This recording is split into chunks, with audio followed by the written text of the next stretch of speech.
광고 말씀을 드립니다. 이번 돌아오는 금요일 금요 성령 집회 때 그 시간대에 지금 세대와 함께하는 금요 성령 집회가 마련되었습니다.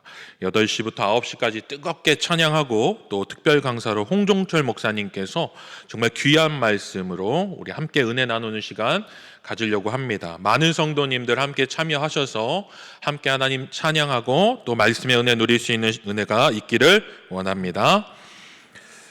오늘 말씀의 제목은 깊은 친밀이라는 제목으로 말씀을 함께 나누려고 합니다. 제가 이제 와이프가 이제 아이 얘기를 이제 그만해라 하셔서 또 마지막으로 한 번만 더 하고 자제하도록 하겠습니다. 얼마 전에 어린이날을 보냈습니다. 저는 아직 저희 아이들이 어린이 애기 이렇게 있는데요.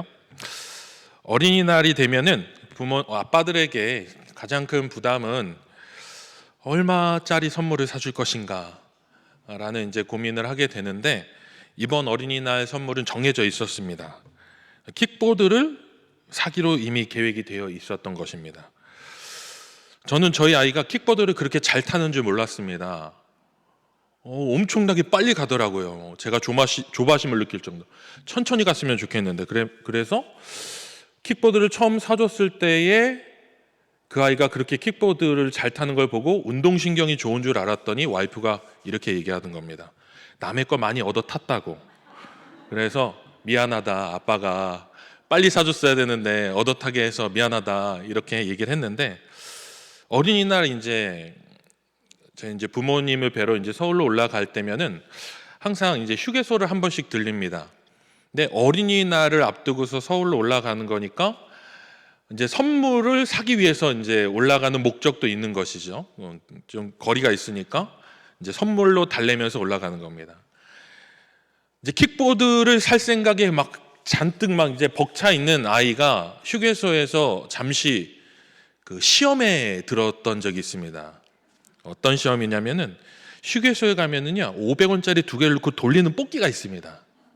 이 500원짜리 2개를 넣고 돌리는 뽑기가 있는데, 그 뽑기에 변신 로봇을 뽑는 뽑기가 있는 거예요. 그 앞에서 얘가 서갖고 거의 홀리다시피 그 앞에 서 있는 겁니다. 화장실 갔다 왔는데 이거를 꼭 하겠다는 겁니다. 근데 얼마 되지 않은 뽑기니까 뭐 해줄 수 있는데, 문득 제가 제 마음 가운데 시험을 한번 해보고 싶다, 얘를 한번 시험해보고 싶다라는 생각이 들었습니다. 그래서 이제 2시간만 아니다, 길어야 2시간, 짧으면 1시간만 차 타고 올라가면 킥보드를 살 수 있는데, 얘한테 이렇게 얘기했습니다. 이제 조금만 가면은 너 킥보드 살 수 있는데 킥보드를 사야 되지 않겠냐, 이거를 뽑기를 하면 넌 킥보드를 못 산다. 너무 잔인했나요? 킥보드를 못 산다, 뽑겠느냐라고 아이한테 얘기를 했더니 서슴치 않고 뽑겠다는 겁니다. 난 이걸 뽑겠다는 겁니다. 그래갖고 제 마음 가운데 분명히 킥보드를 사줘야겠다는 결심을 분명히 섰는데, 이걸 뽑겠다고 했을 때에 제 마음 가운데 얘가 기다릴 수 있을까, 1시간이라는 시간을 가갖고 아빠가 준비한 그 선물을 받기 위해서 1시간을 기다릴 수 있을까, 이걸 시험하고 싶었는데 한치의 망설임도 없이 뽑겠다고 얘기를 하는 겁니다. 그때부터 제가 설득을 하는 거죠. 이거는 뽑으면은 무엇가 나올지 모른다. 그리고 이거는 일주일을 더 가지고 놀지 못한다. 너가 가지고 노는 장난감 가지고 노는 습관으로 볼 땐 얘는 이틀이면 다 망가진다. 그러나 1시간만 기다리면은 바퀴에서 불빛이 반짝반짝거리는 킥보드를 네가 소유할 수 있다. 어떻게 하겠냐? 안 되는, 뽑겠다는 겁니다. 그래갖고 뽑았을까요? 안 뽑았을까요? 안 뽑더라고요. 나중에는 안 뽑았습니다. 이거 하면은 킥보드는 없다 얘기했는데 결국 안 뽑았습니다. 물론 관심사를 다른 데로 옮겼죠, 제가. 그런데 그거를 보면서 이런 생각을 했습니다. 참 그 마음을 지키는 게, 어린 아이들도 마음 지키는 게 어렵지만 우리도 저도 이 마음을 지키는 것이 당장에 그 돌렸을 때의 쾌감과 그것을 아이가 느낄 때의 그 기쁨처럼 저에게도 이 마음을 지키고 또 아빠가 사줄 것이라는 그 믿음을 1시간 지키는 것, 분명히 사줄 것이라는 그 믿음을 1시간 지키는 것, 그게 어려운 것처럼 저도 하나님을 향한 그 신뢰와 믿음을 지키는 것이 정말 쉽지 않다라는 것을 한번 생각해 본 적이 있습니다. 오늘 말씀에서처럼 그렇습니다. 우리 신앙의 여정으로 우리가 살아나아갈 때에 우리를 힘들게 하는 것은 무엇이냐? 하나님이 나를 붙잡고 계신다, 나를 이끌고 가신다 라는 하나님에 대한 신뢰, 그 친밀감, 그 깊은 친밀감, 그것을 확인하지 못하면은 우리가 정말 많은 어려움을 겪게 되어지는 것들을 보게 된다라는 것입니다. 신명기 32장 10절에서 12절에는 모세의 노래가 나옵니다. 모세의 노래라는 제목을 가지고 있는 그 시적 표현이 나옵니다. 모세의 노래는 하나님께서 그의 자녀들을 어떻게 연단하시고 훈련시키셨는지를 묘사하고 있는 그 시적 표현들입니다. 하나님께서 이스라엘 백성들을 광야로 몰아가시고 그 광야에서 어떻게 훈련시키셨는지를 말씀을 통해서 우리가 확인할 수 있는데, 제가 한번 읽어드리도록 하겠습니다. 신명기 32장 10절에서 12절 말씀입니다. 여호와께서 그를 황무지에서 짐승들이 부르짖는 광야에서 만나시고 호위하시며 보호하시며 자기의 눈동자같이 지키셨도다.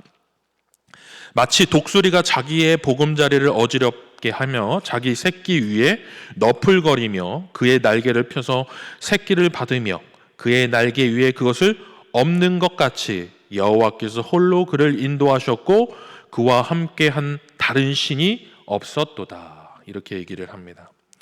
모세의 노래는 하나님께서 그의 백성을 일부러 광야로 고난의 자리로 이끄셨다라고 말합니다. 가장 척박한 땅에서, 가장 목마른 땅에서 그들을 지휘하시고 보호하셨다라고 이렇게 표현하고 있습니다. 마치 눈동자를 지키듯이 아주 섬세하게 그들을 다루시고 돌보셨다라고 표현합니다. 그러나 반대로 그들을 어미 독수리가 그 보금자리를 어지럽게 흩어서 새끼가 설 곳이 없도록 몰아가는 장면처럼 이스라엘을 위기와 고난과 도전으로 모셨다는 표현, 몰아가셨다는 표현도 나옵니다. 독수리는 산 위에, 그러니까 우리가 아프리카에 사는 그 그 동물 시신의 그 찌꺼기를 먹는 독수리들 말고요, 정말 흰머리 독수리처럼 산 꼭대기에 둥지를 트는 진짜 딱 봐도 멋있는 독수리 있죠? 그 독수리를 상상하셔야 됩니다. 대머리 독수리 말고 진짜 멋있게 생긴 독수리들이 어디에다가 둥지를 짓는지 아시죠? 예. 산 위에다가, 바위 틈에다가 이 독수리의 둥지를 짓습니다. 근데 이 독수리 둥지의 기초를 뭘로 만드냐면은 굵고 얇은 나뭇가지, 그리고 가시나무, 관목을 사용해서 이 뼈대를 만듭니다. 얽어 갖고 만드는 거죠. 이 가시나무와 관목들을 엮어 갖고 튼튼한 뼈대를 만듭니다. 기초를 튼튼하게 만든 다음에 그 위에 동물의 털, 새들의 털, 풀들을 덮어서 새끼 독수리들이 아주 평안하게 거할 수 있는 아주 안락한 공간을 만든다고 합니다. 안락한 둥지, 적절한 먹이 공급, 누구도 위협할 수 없는 공간, 그리고 새끼 독수리들에게 이보다도 완벽한 장소가 없습니다. 누구의 공격도 받지 않고 먹이는 제때 공급받고, 그리고 가장 안전한 공간에서 그 어미 독수리로부터 모든 것들을 공급받는 것이죠. 그런데 어느 날 어미 독수리가 광포해집니다. 아주 광포해져서 어미의 돌변한 태도를 이 새끼들이 당혹스러워합니다. 둥지에 있는 모든 그 털들을 다 휘저어버리며 날개를 퍼덕퍼덕거리면서 그 둥지 안에 있는 털들과 그 폭신폭신한 그 나뭇가지를 다 날려버립니다. 그리고 그 독수리가, 어미 독수리가 그 둥지 안에서 막 휘젓기 시작합니다. 새끼들은 막 허둥지둥거리면서 둥지 밖으로 끄트머리로 그렇게 피해 갔다가 나중에 둥지 밖으로 이제 도망칩니다. 둥지는 굉장히 날카로운 가시들로, 불편한 나무 조각들로 연결되어 있기 때문에 어미가 그곳에서 막 휘저어버리면 새끼들은 그 안에 더 이상 거할 수가 없게 되는 거죠. 이제 절벽 위에다가 둥지를 만들었으니까 어미새가 이제 절벽 끝으로 내몰린 새끼 독수리를 어떻게 합니까? 확 밀어버리는 거죠. 완전히 미쳤죠, 독수리가. 그리고 나서 공중으로 떨어지는 이 새끼 독수리를 어떻게 합니까? 죽음의 위협 가운데에 직면한 이 새끼 독수리를. 여러분, 이런 훈육 하면 안 되겠죠? 그러나 새끼가 떨어지는 속도보다 더 빨리 어미는 날아갔고 새끼를 잡습니다. 날개로 잡는 건 좀 거짓말인 것 같아요. 그 발로, 발톱으로 낚아채는 거죠. 아주 섬세하게 낚아채는 겁니다. 그리고 다시 둥지 위로 안착시킵니다. 그리고 또 내밉니다. 밀어냅니다. 아주 냉정하게 밀어냅니다. 생존 본능이 발동한 이 새끼 독수리들은 살기 위해서 파덕파덕 거리는 겁니다. 휙휙휙 짖는 거죠. 그리고 나서 발버둥 치는 어느 순간 본인들의 날개에 힘이 붙었다는 것을 알게 된 순간 한 번 날갯짓을 휙 했을 때에 바람의 흐름에 따라서 본인들의 새끼 독수리들의 몸이 바람을 타고 휙 올라가는 것을 느끼게 됩니다. 그걸 반복하면서 독수리들은 진짜 독수리로 자라게 되는 것이죠. 그리고 이제 바람의 방향을 타고서 날개를 조정하고 자기가 원하는 방향으로 날고 원하는 지점에 사냥할 수 있는 독수리가 되는 것이죠. 우리는 날아오르기 전에 하나님이 우리를 위해 행하시는 흩어버리심, 뒤흔들어 놓으심의 의미를 이해하지 못합니다. 이해하지도 받아들이지도 못하는 것이죠. 이 혼돈이 왜 나에게 찾아왔을까? 주님, 이 시련 고난 연단이 지금 나에게 왜 필요한 것입니까? 라고 반문하는 것이죠. 혼돈의 시간이 영적 의미를 발견하지 못하는 것입니다. 그러나 이 시간을 통해 그리고 성장과 성숙의 자리에서 이제 서 있는 나, 결국 서 있는 나 자신을 발견하고 나서야 우리 안에 조금 더 성숙한 영적인 지각이 발동하게 됩니다. 아, 그때 그랬구나. 그래서였구나. 그래서 주님은 나에게 혼돈 훈련을 허락하신 것이구나.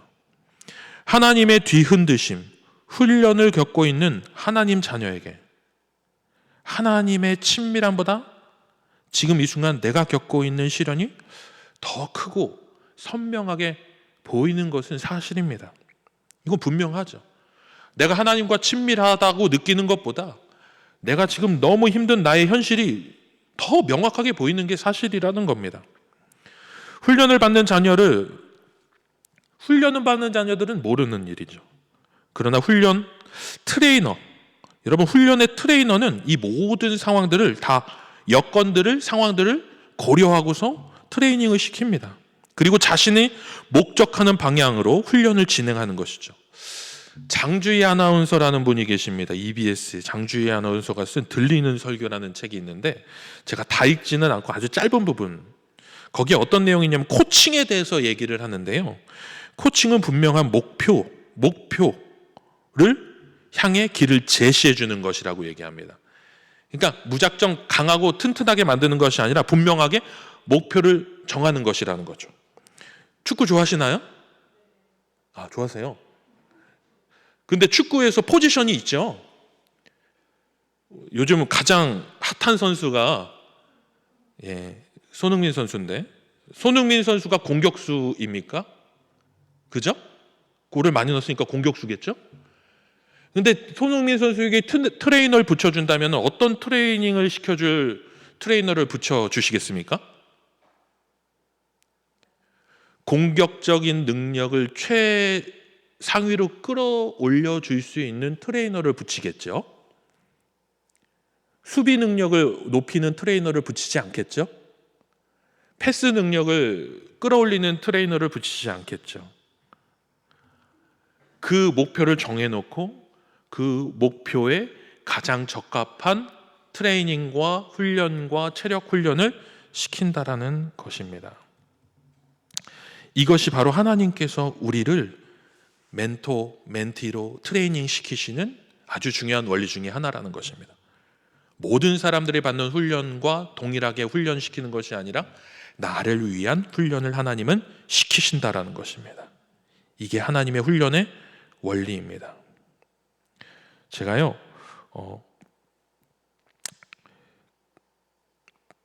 격투기는 막 보지 않거든요. 격투기 운동은 잘 보지 않습니다. 그런데 한 번은 이 격투기 운동을 시청하게 된 적이 있는데, 저는 스포츠도 다 이렇게 풀로 보지는 않습니다.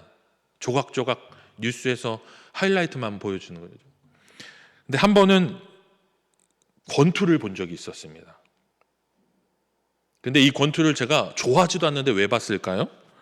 너무 선전이 보게끔 만들었어요. 가장 탁월한 재능을 가지고 있는 아주 탁월한 챔피언과 그에게 도전하는 좀 부족한 도전자였어요. 아니나 다를까 이 챔피언은 모든 능력이 탁월했습니다. 뭐 공격, 수비, 체력, 그래서 벌써 몇 차 방어를 했는지 모르겠어요. 근데 이 도전자는요, 누가 봐도요, 배팅을 할 수 없을 정도로 그렇게 강한 도전자는 아니었다는 거죠. 근데 제가 그 경기를 보면서 전율을 한 적이 한 번 있습니다. 아니나 다를까 거의 게임이 끝나갈 때쯤 다운이 되지는 않았지만, 이대로 끝나면은 챔피언이 이기겠구나. 그런데 쉬는 시간에 브레이크 타임 때에 코치가 나와서 따기를 탁탁탁 때리면서 정신 차리라고, 그리고 딱 주문을 하는 겁니다. 가드 올리고 옆구리, 몸통, 이것만 기억하라. 탁탁 가드 올리고 몸통, 이것만 기억하라고 몇 번 했으니까 가드 올리고 몸통, 그리고 들어갔어요.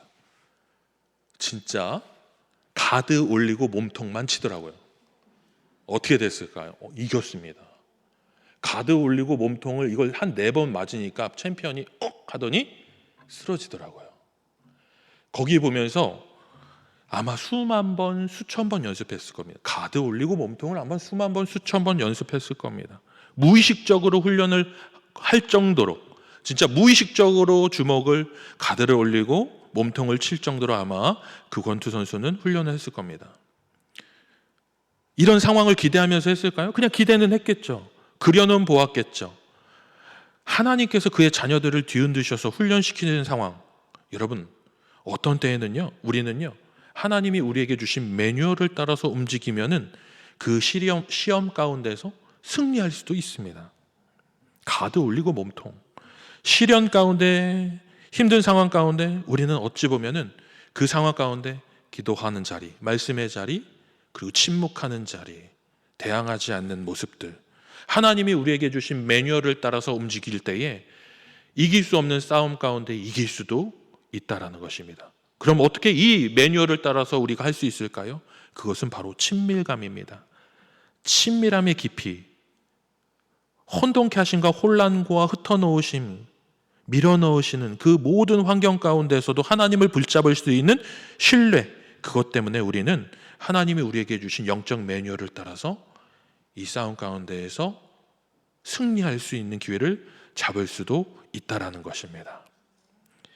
두 번째로 하나님이 우리를 훈련시키시는, 첫 번째 훈련시키시는 방식은 휘집어 놓으시는 훈련입니다. 우리의 상황들을. 두 번째로 하나님이 우리를 훈련시키시는 방법은 흑암 가운데서 우리를 훈련시키십니다. 흑암, 아주 어두운 칠흑 같은 흑암입니다. 흑암 중에 있을 때 우리는 온전한 신뢰를 그리고 훈련하고 배울 수가 있습니다. 예수님께서도 어둠을 통해서 훈련을 받으셨습니다. 아들로서 아버지께서 미리 마련하신 어둠의 자리는 결코 감당하기 쉬운 훈련이 아니었습니다. 예수님께서는 십자가상에서 마지막 부르짖으실 그때에 아버지를 찾으셨습니다. 나의 하나님, 나의 하나님, 어찌하여 나를 버리셨나요? 우리는 예수님의 부르짖음 가운데 단절과 나뉘어짐의 고통, 쓸쓸하고 고독하며 또한 간절하기까지 한 절규를 확인하게 됩니다. 그럼에도 예수님께서는 하늘 아버지를 나의 아버지로 찾습니다. 홀로 있는 그 자리에서 누구도 나의 옆에 내 편이 되어주지 않는 그 자리에서도 하늘 아버지가 나의 아버지 되심을 변함없이 예수님의 고백을 통해서 확인할 수 있습니다. 어둠이 하늘을 덮었고 가장 칠흑과 같은 그 죽음의 시점에 예수님은 하늘 아버지로부터 흑암의 연단 훈련을 받으셨습니다. 마지막 관문을 통과하신 것입니다. 우리는 믿음의 여정 중에 아주 어둡고 칠흑과 같은 터널을 마주할 때가 있습니다.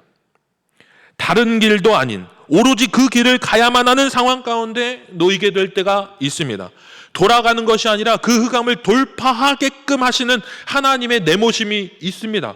꼭 그 터널을 건너야만 하는 것이죠. 만약에 그 길을 가야 한다면은, 그 흑암의 터널을 들어가야만 한다면은 우리 안에 어떤 믿음, 확신, 신뢰가 있기 때문에 그 터널로 들어갈 수 있는 것 아니겠습니까? 무엇인가 우리 안에 신뢰와 확신과 믿음이 있어야지 그 터널을 들어갈 수 있는 것입니다. 우리는 그 흑암으로 들어갈 수 있는 담대함을 가질 수 있는 그 비결을 붙잡고 들어가야 합니다. 어떤 것도 나를 도와줄 수 없을 것 같은 그 막막함의 어둠 안으로 담대히 들어갈 수 있는 이유는 무엇입니까? 출애굽기 20장 20절에서 21절을 제가 읽어드립니다. 모세가 백성에게 이르되 두려워하지 말라. 하나님이 임하시면 너희를 시험하고 너희로 경외하여 범죄하지 않게 하려 하심이라. 백성은 멀리 서 있고 모세는 하나님이 계신 흑암으로 가까이 가니라. 하나님이 계신 흑암으로 가까이 가니라. 어떻습니까?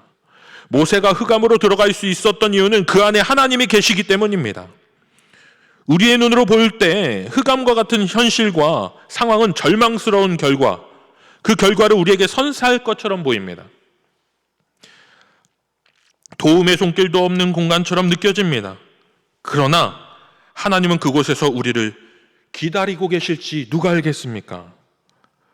또한 그곳이 하나님이 우리를 훈련시키사 더욱 하나님을 신뢰하기를 알게 하려 하시는 장소라면 우리는 마땅히 두려워하거나 막막해할 필요가 없습니다. 흑암 안에 기다리시는 하나님은 우리를 시험하고 더 하나님 경외하기를 알게 하셔서 우리의 이 죄악과 같은 세상 가운데 하나님을 모르는 그런 많은 사람들처럼 방황하는 유기되어진 인생이 아니라 정말 하나님을 신뢰하고 경외하는 백성으로 삼기 위해 우리를 그 흑암으로 불러들이시고 초청하신다면 우리는 기꺼이 들어가야 한다는 것입니다.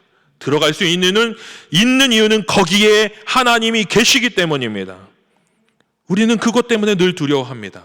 그러나 하나님은 그곳에 계십니다. 아무것도 의지할 곳 없는 상황 가운데 만난 하나님이 나를 건지심을 경험해 보십시오. 그 경험을 해보십시오. 그는 누구도 어떤 것도 대체할 수 없는 하나님을 향한 신뢰를 소유하게 될 것입니다.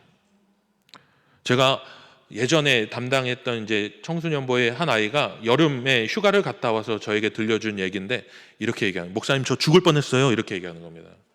아빠랑 같이 여름에 휴가를 가고 있었어요. 우리 집에 이제 옛날에 마짜 들어가는 차, 이제 경차를 네 식구가 같이 타고 가고 있었는데 옆에서 큰 트럭이 휙 지나갔는데 그냥 휙 지나갔는데 바람 때문에 차가 휙 들리더래요. 여러분, 약간 거짓말이 섞인 것 같지만 그 친구 말입니다. 훅 지나갔는데 차가 휙 바퀴가 들리더래요. 그러더니 바람 때문에 뒤집어진 거 아닙니다. 그런 차를 타면 안 되겠죠? 균형을 못 잡고서 차가 쿵쿵쿵쿵 돌았답니다. 그런데 다 걸어서 나왔대요. 어떻게 걸어서 나왔냐 그랬더니 진짜 안전벨트가 진짜 대단하더라고요. 이렇게 얘기하는 거예요. 내 식구가 다 안전벨트를 메고 있었는데 다 거꾸로 도롱도롱 매달려 있었답니다. 나왔는데 이 친구가 얘기하더랍니다. 야, 안전벨트는 절대 양보 못 하겠더라고요. 그때 알았답니다. 안전벨트에 대한 신뢰, 확신을 확실하게 가졌다는 거예요. 그렇습니다, 여러분. 사실 흑암과 같은 그 상황 가운데서 우리가 하나님의 나를 도우신 그 확실한 신뢰를 경험하면은 어떤 것으로 대체할 수 없는 하나님에 대한 확신과 신뢰와 하나님과의 친밀함을 우리는 소유하게 됩니다. 우리는 그것을 소유하기 위해서라도 하나님이 우리에게 마련하신 그 흑암과 같은 그 공간 가운데 하나님을 보는 경험을 해야 합니다. 세 번째로 하나님께서 우리를 훈련시키시는 훈련, 불공평을 통해서 우리를 훈련시키십니다. 발음이 좀 잘 됐나요? 불공평.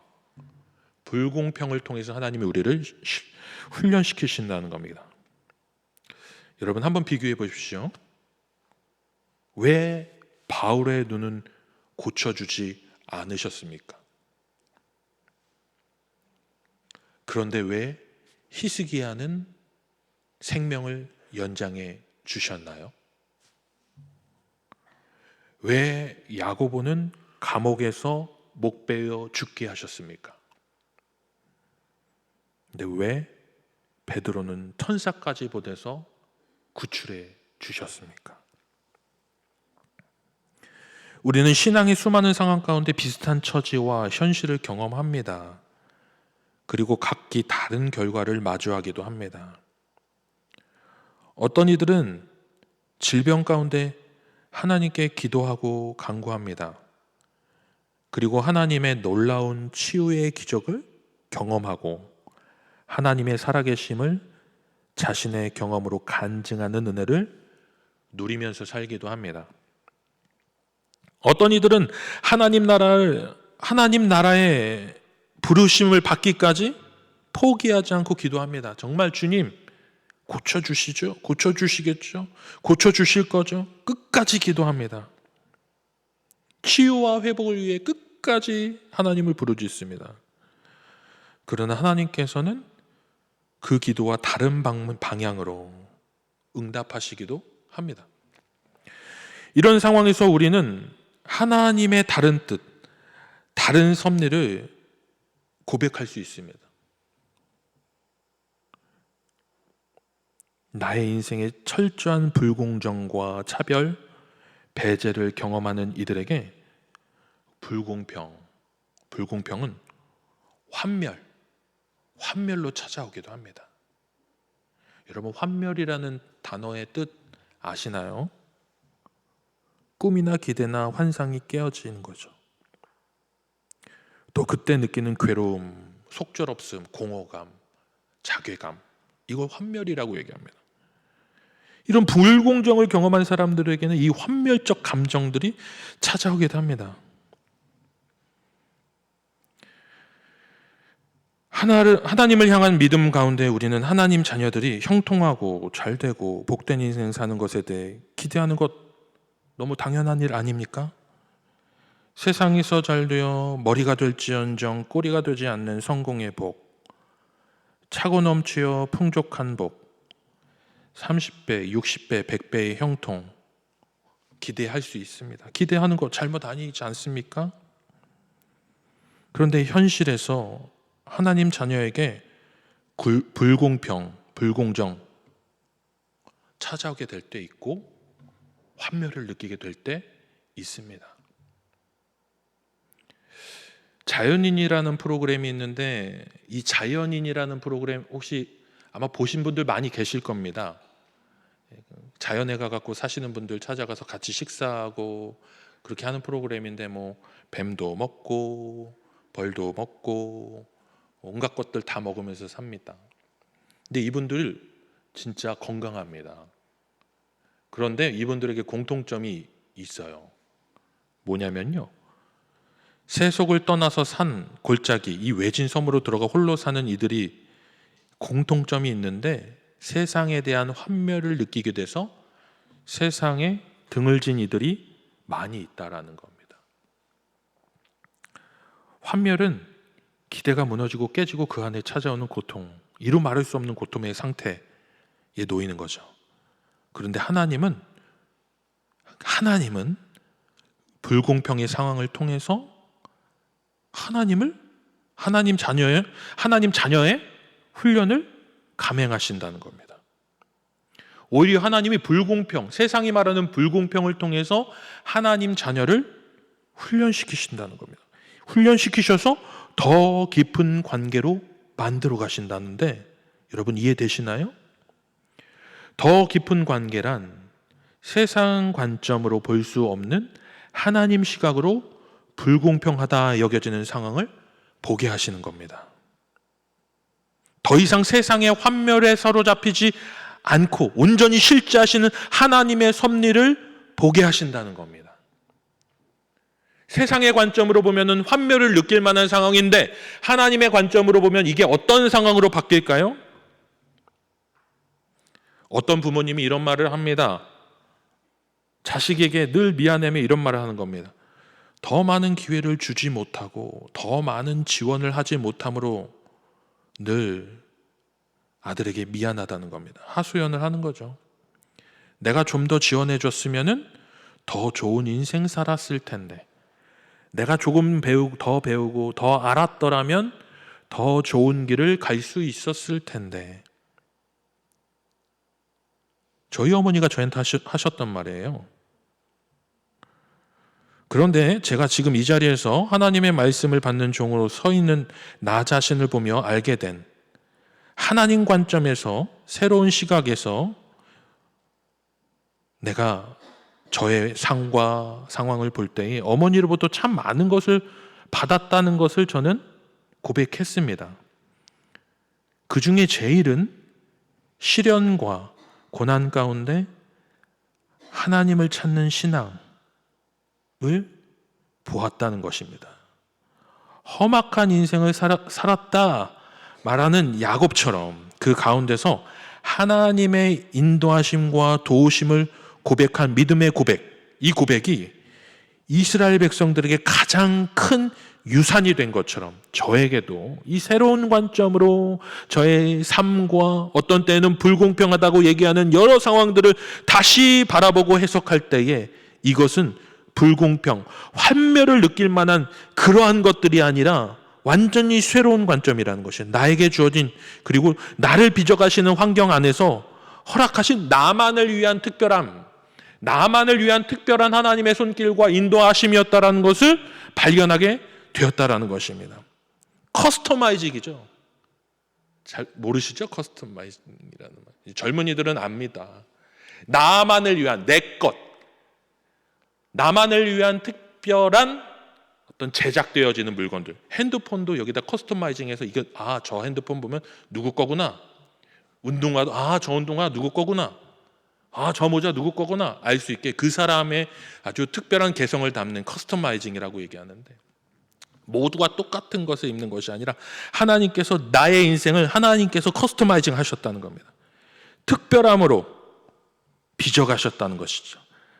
하나님은 불공평하다 말하는 상황 가운데 나만을 향한 특별함, 그분의 계획을 내 안에서 이루어 나아가셨습니다. 그리고 하나님 안에서 온전히 하나님이 나와 함께 계시고 여전히 친밀하시고 나를 붙잡고 계시고 지금도 나를 훈련하시고 있다라는 것을 고백하게 하셨다라는 것이죠. 세상의 관점에서 불공평한 상황은 그냥 불공평한 상황일 뿐입니다. 원망하고 한탄할 수밖에 없는 그런 상황일 뿐이죠. 그건 하나님 관점에서의 그 상황은, 불공평함은 결코 불공평함이 아닙니다. 나를 향한 하나님의 특별하신 계획과 손길과 개입하심이 움직이고 있고 작용하고 있고 하나님의 손길로 빚어가고 있는 그 상황인 것이죠. 그래서 특별합니다. 하나님은 불공정한 상황 가운데서 우리를 훈련시키셔서 나를 향하신 하나님의 특별함을 발견하게 하신다라는 것입니다. 우리는 세 가지를 통해서 하나님의 놀라우신 손길을 통해 더 깊은 하나님과의 친밀함을 우리가 어떻게 만들어갈 수 있는지에 대해서 나누었습니다. 하나님 우리의 삶을 독수리가 둥지를 흩으시듯이 흩으셔서 하나님을 향한 친밀을 붙잡게 하십니다. 흑암 가운데 하나님의 계심을 볼 수 있도록 우리를 흑암 앞으로 인도하십니다. 불공평한 세상의 윤리, 원리 가운데에 우리가 고개를 돌려 나만을 향한 특별한 손길을 보게 하십니다. 그래서 그분이 나를 향해서 어떤 일을 하고 계시는지를 우리가 주목하게 하십니다. 이것은 굉장히 특별한 하나님과의 친밀함을 만듭니다. 다른 사람도 느끼는, 내 옆에 있는 누군가가 느끼는 그런 친밀함이 아니라 나만 느낄 수 있는 하나님과의 친밀함을 나와 조성하셔서 내가 하나님을 어떻게 해서든 붙잡고 어떻게 해서든 찾고 어떠한 상황 가운데서도, 나에게 주어진 어떠한 상황 가운데서도 하나님을 찾을 수 있도록 우리를 그렇게 빚어가신다는 것입니다. 어떤 이들이 이렇게 얘기합니다. 나도 그거 힘든 거 알아. 나도 당신이 얼마나 어려운지 알아. 알 수 있습니다. 비슷한 감정을 느낄 수 있지만은 똑같을 수 없습니다. 그가 느끼는 고통을 내가 완전히 공감할 수 없습니다. 공감하지 못하면은 뭐 어떻습니까? 나에게 주어진 시련은 나에게 특별한 시련이겠죠. 그러나 나에게 내미는 하나님의 손길도 특별할 것입니다. 그 특별한 손을 붙잡고 나아갈 때에 우리는 그 경험을 할 때에, 그 경험이 우리의 삶 가운데에, 신앙의 여정 가운데에 차고 넘칠 때에 더 이상 흔들리지 않을 수 있습니다. 그 가운데 여전히 나를 붙잡고 계시는 하나님의 손길이 견고하다라는 것들을 우리가 알고 고백하게 되어지기 때문입니다. 더 깊은 하나님과의 친밀함을 소유할 수 있는 우리 모두가 될 수 있기를 바랍니다. 그리고 그 가운데서 정말 세상 가운데 세상의 관점으로 인해서 환멸과 낙심을 느끼는 우리의 모습이 아니라 정말 그 특별한 믿음의 여정 인생을 나의 삶 가운데 고백하면서 그분과 동행하며 함께 걸을 수 있는 우리 모두가 될 수 있기를 간절히 바랍니다. 그분은 우리의 길을 너무 잘 아십니다. 우리 이 찬양 고백하면서 함께 찬양했으면 좋겠습니다. 나의